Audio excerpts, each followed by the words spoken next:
Hey everyone, it's time for the Innovation Storytellers Show. I'm your host, Susan Lindner, and we are kicking it off in the stars today, people. That's right.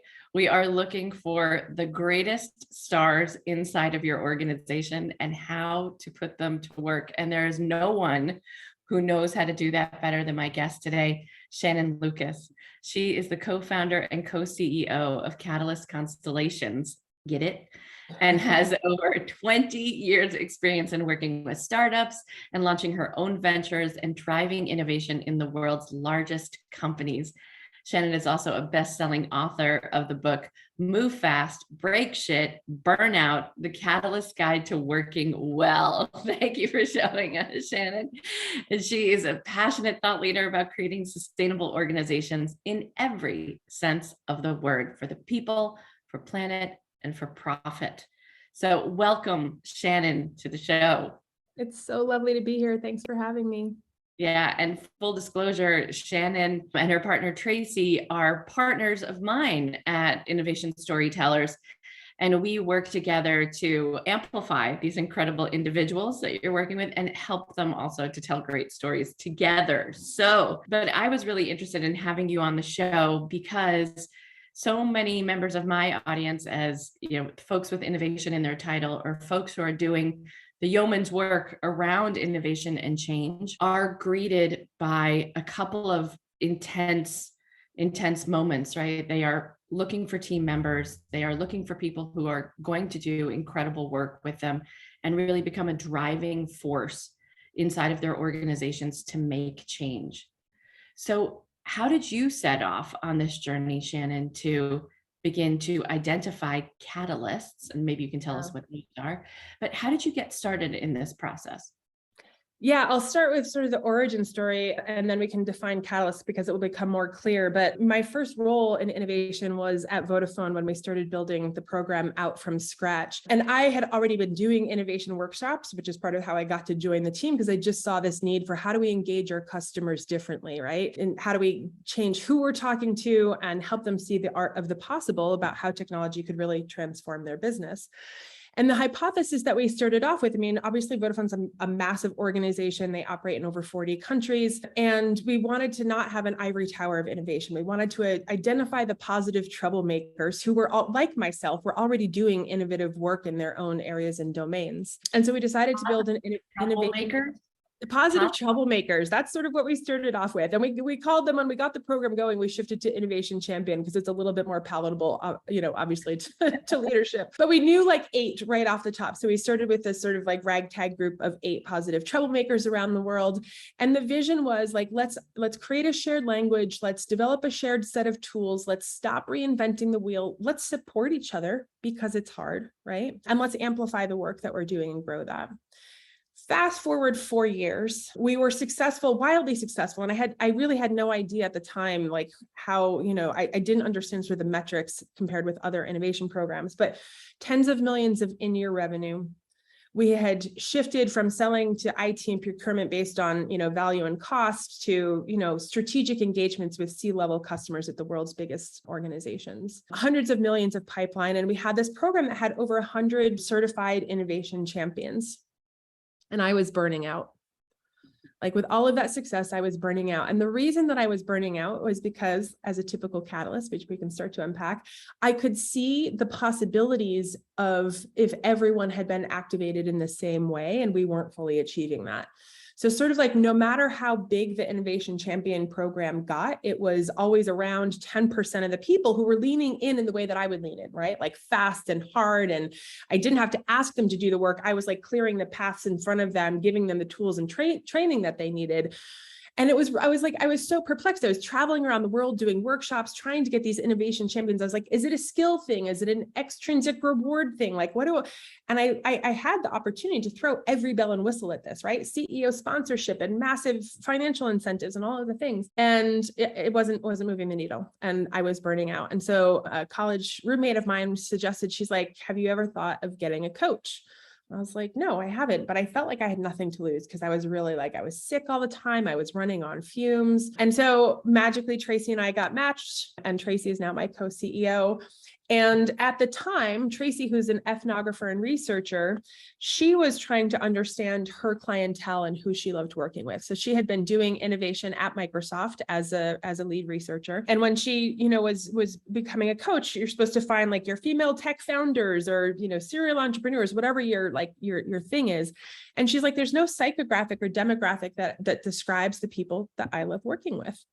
So she did an ethnographic study of her clientele, the people that she liked, and happily, I was one of them. And I are anthropologists. That's where we bonded, and all things ethnography make us happy. That's right. So you'll appreciate this totally. And happily, I was at the end of her research. So when she got to me, she had her hypothesis already started, which was, here's what I think this group of people are. I think you're one of them. I think you're a catalyst. And there's a reason that there's a lightning bolt on the book, because it was like a bolt of lightning. And I was like, I felt so deeply seen and heard and understood in a way that I hadn't ever before. And so that's how we came to Catalyst. And Catalyst, just to put the definition out there, so we are constantly sensing, we're watching TED Talks, we're having conversations, we're reading articles, we're sort of seeing all of the possibilities that are emergent and defining that at some point down into a vision that we just almost physically feel has to become a reality. And we go after that with an experimentation mindset. And that's a big differentiator with the drive to move into action explains the difference between those people and my Innovation Champion program. And then this experimentation mindset, we're always doing something net new. There's never a handbook, basically. The sixth attribute is down for a second. Can I just slow that down for a second? Because sure. I think what you just said is so important, because there are people who love innovation from a distance, and then there are people who will act on it.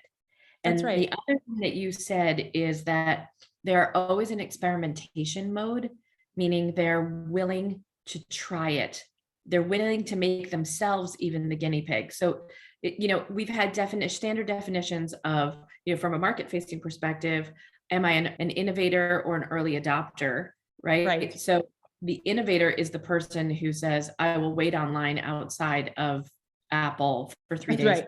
an iPhone, right? Or through that, I'll make my own iPhone if you're that out there, right? Or that technically capable. Yeah. And the early adopter says, I'll go a week later. That's right. And that's the big difference. And so and we show the diffusions of innovation curve in all of the presentations where we're talking about it, because innovator got so overused that it became meaningless. And the interesting thing is, because while I was doing this, before I got the word catalyst, I was using the word entrepreneur. Right. And there's a strong overlap there. But the interesting thing about the catalyst is we are just as likely to go start your own company or be a solopreneur and go back into an org wherever we see the most interesting way to solve the problem that we're sort of jazzed about. That's what we'll do. And so it's who we are, not what we're doing right now.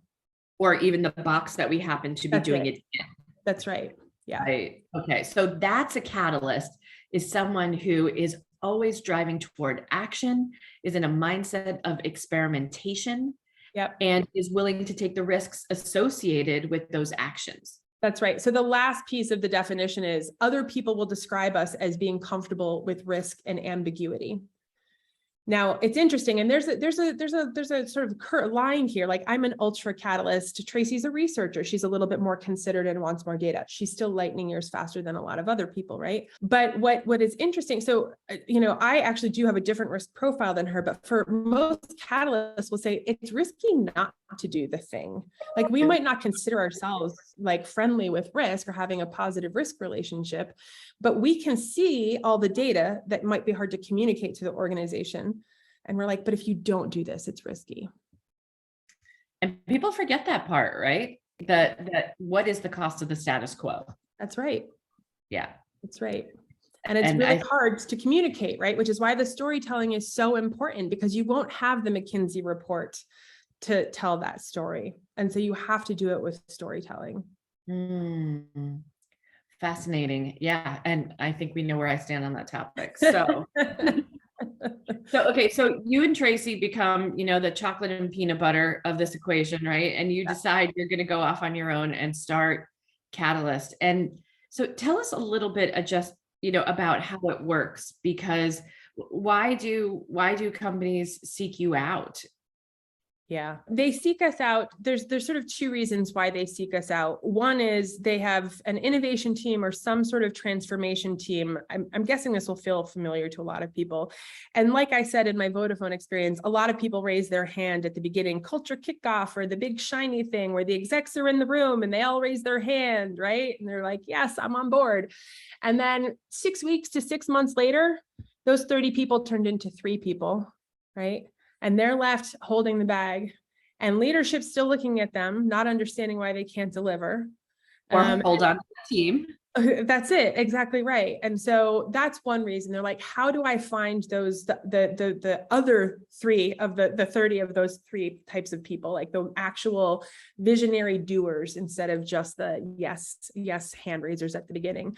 And the other reason that they will reach out to us is because they've tried their transformation or innovation initiative a couple of times, and it's just stalled and they don't know what to do. So it's a similar problem, but one is they just want to identify the doers for all of the things. The other one is we have this innovation or transformation thing and it's just stalled for the 3rd time. Help us fix that. So, which also means you could be revitalizing your innovation practice, right? You might have had turnover. Goodness knows, when I look at my own mailing list of people who received the newsletter for this show, it's amazing how many fellow innovators are, those divisions got shut down during COVID. When we heard, people want to focus on the quarterly results, we need to pivot, and innovation 5 years from now isn't something I can even give a thought to, much less invest in, when there's so much VUCA, right? Volatility, uncertainty, and all the other scary acronym elements in that. So there is I imagine now as we're coming out of COVID that people are looking to revitalize the innovation function too inside of organizations. It's really interesting. So I've been talking about VUCA since 2010, probably when I was starting the innovation workshops. And it was a hard sell then, right? People were like, that's super far off. That's theoretical philosophy. No one says that anymore. That at least has changed. And so now people are coming back and saying, shit, how do I deal with this never normal reality? It's not a new normal. It's never going to be normal. And how do I find those people who have the most positive relationship to change? And that's really what we're talking about here, to your point about the diffusions of innovation. And then it's then it does become some of the classic stuff, like how much am I investing in that? How much do I believe in that? What sort of metrics do I have to have? And that's the work that we do with Catalyst then, is it's not just enough to get the initial permission. As a lot of your other guests have mentioned, it's not the lack of good ideas. It's the ability to get those ideas across the finish line. And as Catalysts, we can be arrogant, we can leave people behind, we can move too fast. And so how do you upskill the Catalysts successfully enough to actually help the organization help them? If that makes sense. Yes, absolutely. So can you give us an example of, where you've done this with a company and really help them with their catalysts and arranging them in the right constellation as well? Yeah, totally. So one of the ones that we can talk about is this amazing company called Caria out of Europe. The CEO, Patrick, is a ultra catalyst for sure. His chief people officer is also, when we were kicking off the program, she's like, can I apply? And it was like, absolutely. And so she actually went through the program with us, and they had and this is sort of classic. The super visionary Catalyst CEO wanted more blue sky, big thinking from across the organization, along with the sense of agency. They're actually a self-managed teams organization. So they already have embodied some of that, but there was a line that people didn't feel comfortable, like they could self-manage on the day-to-day, but they didn't feel like they had the permission or agency to do the new big ideas. And so that was one of his motivations. But there was also, and it happens all the time, they were having some challenges just managing customer care. They had gone through some M&A activity. It wasn't all organic growth. So the typical challenges that come in with that, right? And so we worked with them to identify and curate a really, truly diverse cohort of catalysts from across the organization. And that part is key because we know for things to move, you need someone from marketing and finance and HR and all of the other different pockets of the business, in addition to the normal sort of product and delivery teams. And we also curate a range of catalyticness, not all ultra and not all, on the other end of the scale. And we curate for sort of different kinds of bio and neurodiversity too. And so in like 6 months, I mean, they moved incredibly fast. The one important thing is the company was really clear on what their OKRs were, which gave the catalyst then focus, like, hey, I know what I'm going to get support on in the organization because I'm aligned to the vision and strategy of the company. But within 6 months, they had completed 4 really transformational projects that then materially impacted the reduction of the customer care tickets. The other thing I'll say, which is a really funny story, is when we talk with companies about doing this, if we go in and we talk just about Catalyst, we don't always get the support. But if you talk about retaining your top talent, you'll get a different level of support. And that's what this was, right? I mean, these are the new breed of high potential people.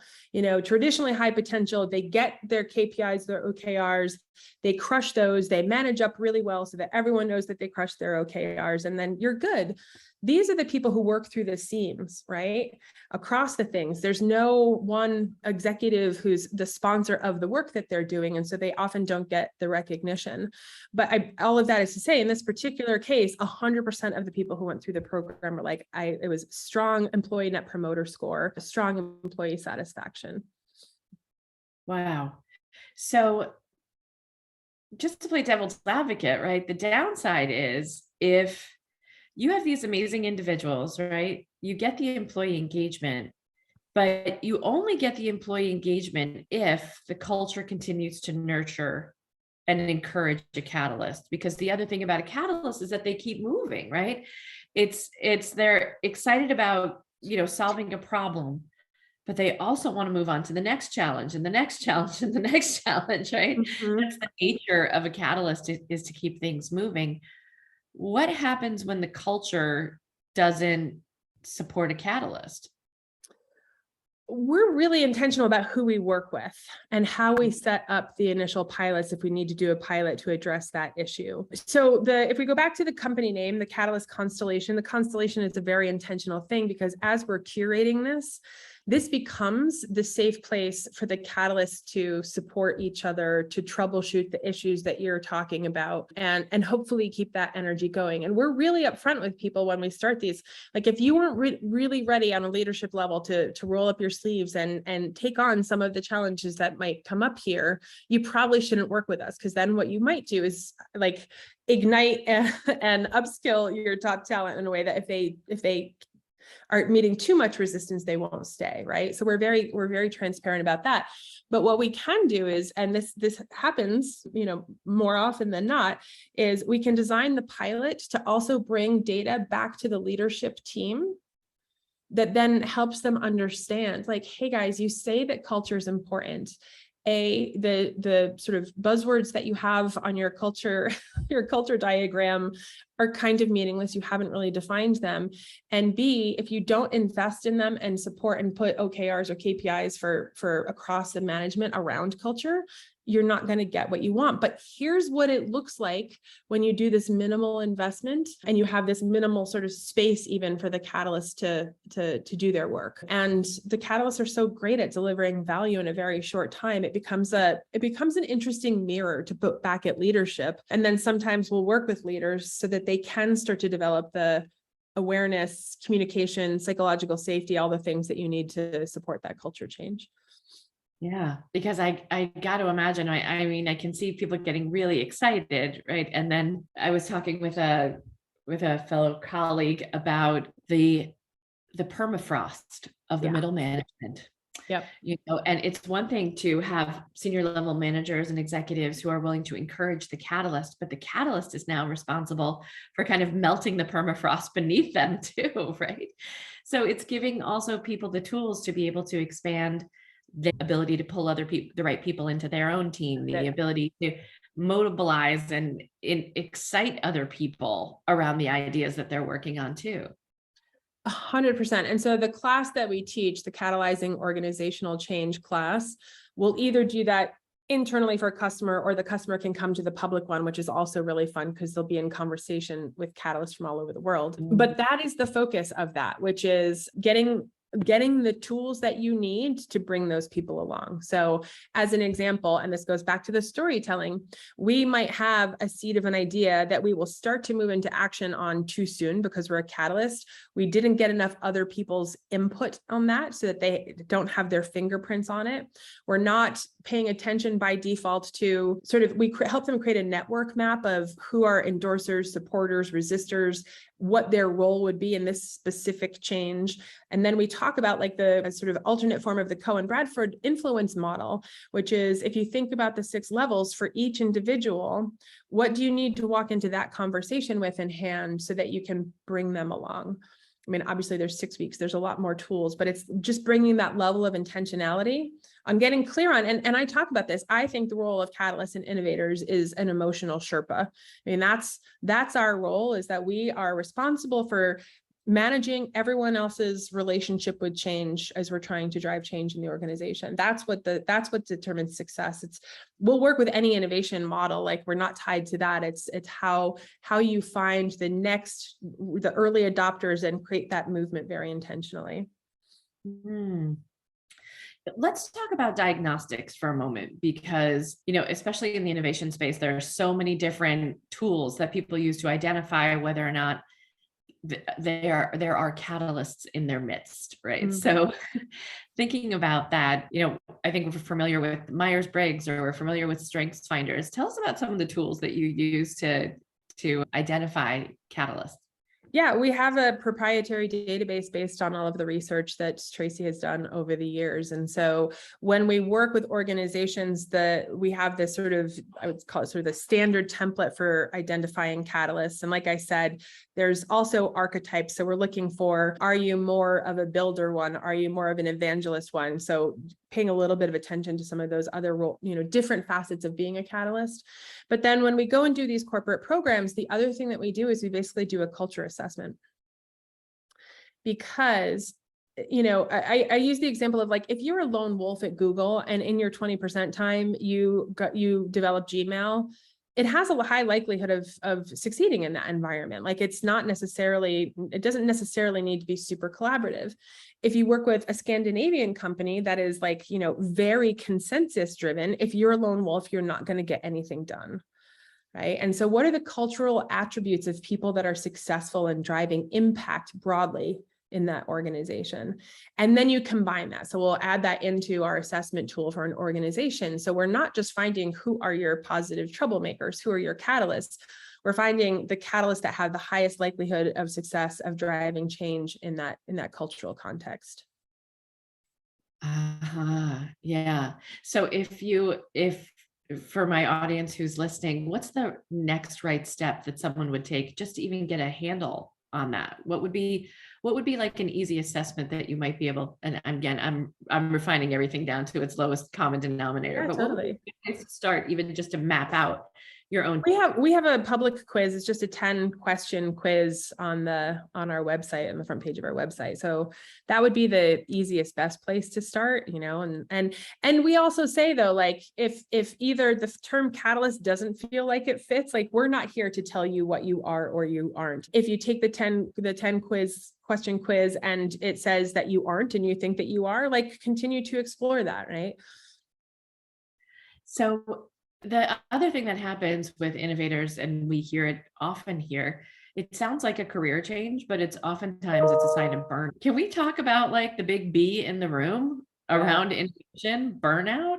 Yeah. Well, it's interesting because the way that you framed that is super interesting. That when I'm mentoring and coaching people, I talk about time horizons. So, like, there was a period of time when I was sort of doing, now looking back, I can say I was doing innovation, but I wasn't really bringing my full passion and self to work. And that's its own form of burnout, right? Like, I could work less hours, but I just wasn't feeling personally fulfilled. So there's that.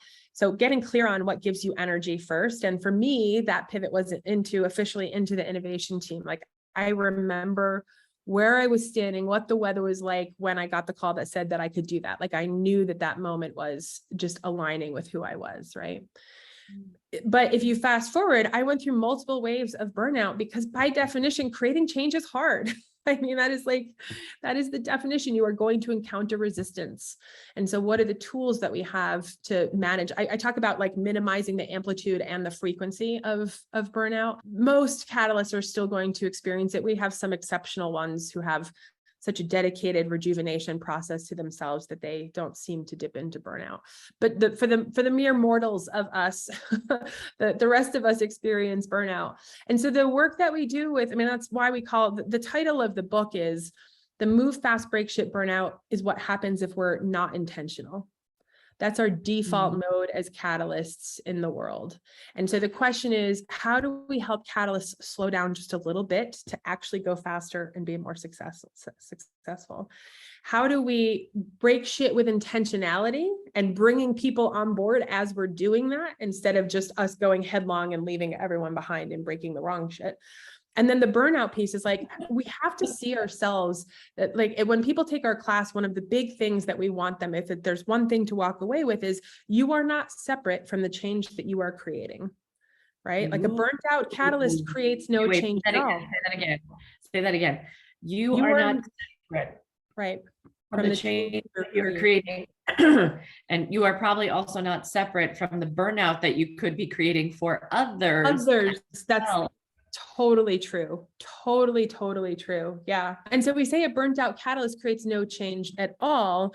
And that light bulb for people, it's like, we often are so mission purpose driven, we won't slow down for ourselves. But when we realize that if we really want to be successful in the change that we're creating, that pivots us enough to be like, okay, I'll do it for the sake of the change. Or the team.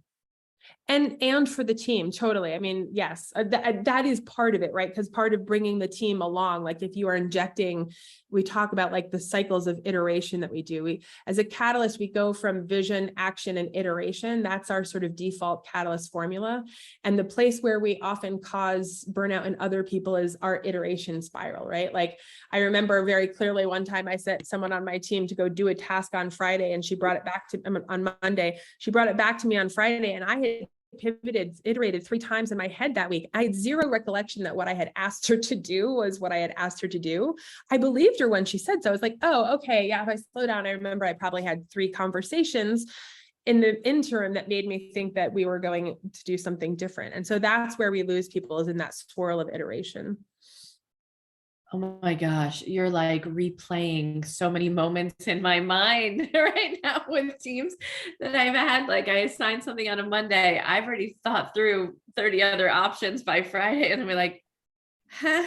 And then, but I'm certainly not communicating any of that right in the interim and what's been swirling in my head, because there is also this fear that if I over communicate, right, and I'm a storyteller, so goodness knows, I never met a microphone I didn't like, but there's a place where you can step into someone else's process that is not helpful. And I know we're getting in the weeds here, but back to this point about burnout and burning other people out, I just think it's such a critical part of the equation that frankly, we've never talked about in, 80 episodes on the show, talking almost exclusively around the topic of innovation, and we've never talked about burnout.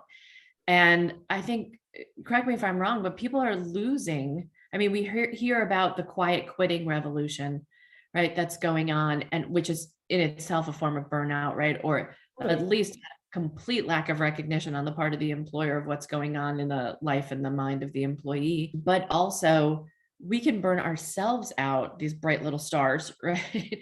By trying to go 100 miles an hour. And so, you and I were talking just before we hit record about, taking a week-long meditation retreat, right? And what the buildup is to that, as fellow meditators here. Yeah, I mean, so what we ask people to do, and this is part of the class, and I think what you're talking about, and this is why Tracy and I wrote the book in part, there's so many books that talk about innovation processes.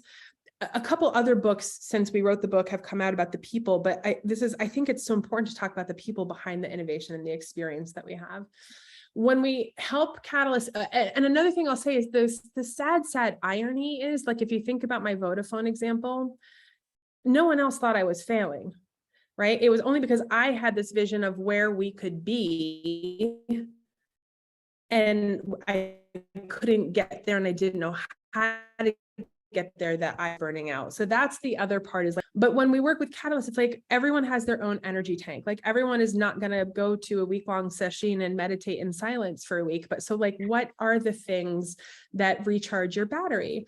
And we talk about sort of like 5 different kinds of rejuvenation activities. Like every day in my calendar at 3 o'clock, I have like a 15 to 30 minute break where I'm walking, I'm getting away from the computer. Like, there's something that I'm doing, that little brain break. You can take little 5-minute brain breaks, all the way to going to a week-long retreat and everything in between. And the important part is making sure that, like, I didn't sign up for that 2 weeks ago. I signed up for that 6 months ago, right? And so it's like, I set myself up, on a quarterly basis or whatever, for some kind of recharge. And then I'm constantly tracking in between, like, what I need to bring in to fill in the smaller spaces. It's fascinating. I was reading an article about, our human brains and how poorly equipped we are to be staring at a screen for 8 to 10 hours a day.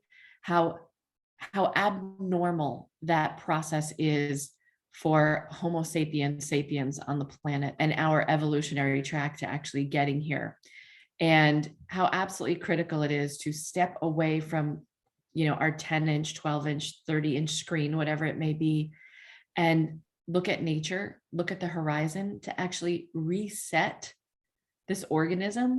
That's right. So that we can come back to do the work again. That's right. And it's a reminder to me, to just actually hear the rain, to actually reconnect again. So, there are ways that we engage this process, and there are ways that we need to disengage.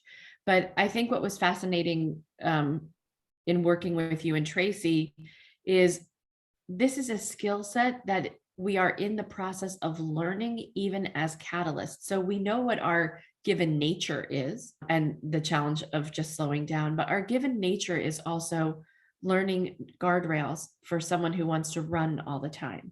That's right. Learning follow through, learning about, I call it bringing the apostles along, on the mission, finding the Sangha, not just the Dharma, right? You need to actually you need to bring others along on the journey. So can you tell us a little bit about the process, about the trust, and some of the tools and the classes that you teach to get people on board, Shannon, to get people thinking about how do I really be an effective catalyst, not just take off running like the road runner? Totally.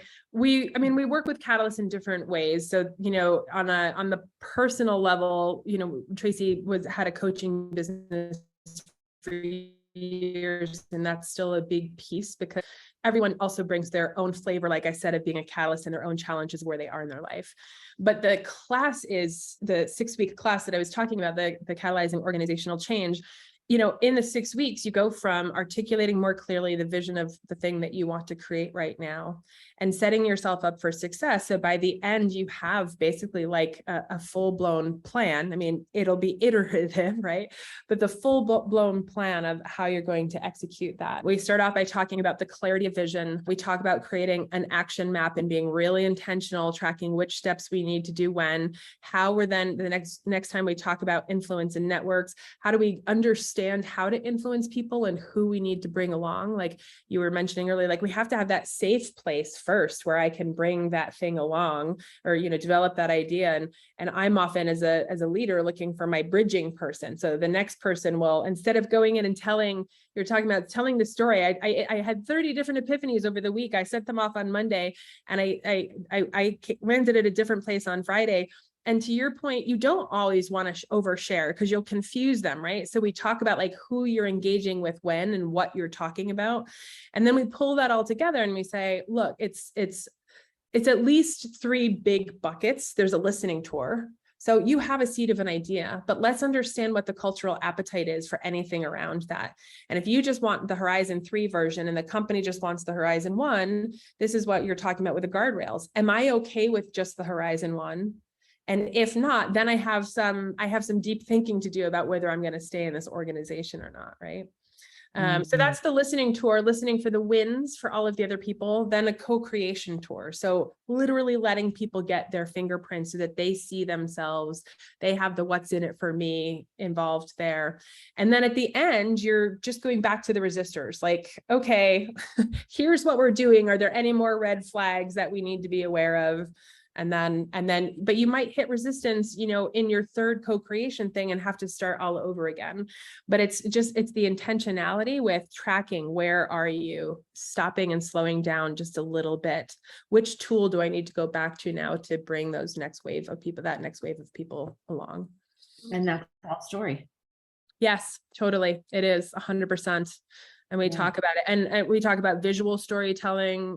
There's lots of, and one of the key pieces to storytelling is also understanding in that influence model. Like, one of those things is, how do they like to receive data, right? Like, maybe they actually want all the data, like a McKinsey report. If you could do that, maybe they just want the story about how the world would be different when we're done with all of that. Yeah, I think it's fascinating because, the mark, I think, of a great innovator. We always think, the Walter Isaacson, wrote a great book around the disruptors of our time. No women in that book, really. But I will say one of the myths he wanted to shatter about innovation and disruption is that it's a one-man job. That's right. And what you find is that every great innovator has an innovation team. We just don't know their names. That's right. Because the guy who spoke the loudest, and like the mic, wound up getting most of the recognition, but there was always a team behind them. And I think dispelling that myth is really important. Not only that you cannot do it alone, you should not do it alone, and it won't work if you try to do it alone. And the legacy you will leave behind will not be as you think it is without the team. 100%. And that's why we also go back to thinking about curating the constellations, like helping to jumpstart that process for organizations. Yeah, I think it's a really important recognition. It's like the innovation is personal. I'm connected and I can't do it alone. And the recognition of the emotional labor so that we can recharge ourselves because we understand the clarity of that energy ask, basically, that's being asked of us. Yeah. Shannon, this has just been an amazing conversation. And I hope that my listeners will take a break. Yes. You're doing the Lord's work. So, yes. As innovators, like, take a break, think about what's actually going to allow you to recharge. Think really critically about the people who are around you on your team. And do you need more catalysts? Who can help you drive the change that you're looking to create, or perhaps you're a catalyst who need to take a little deeper look at yourself and what you can do to improve those skill sets.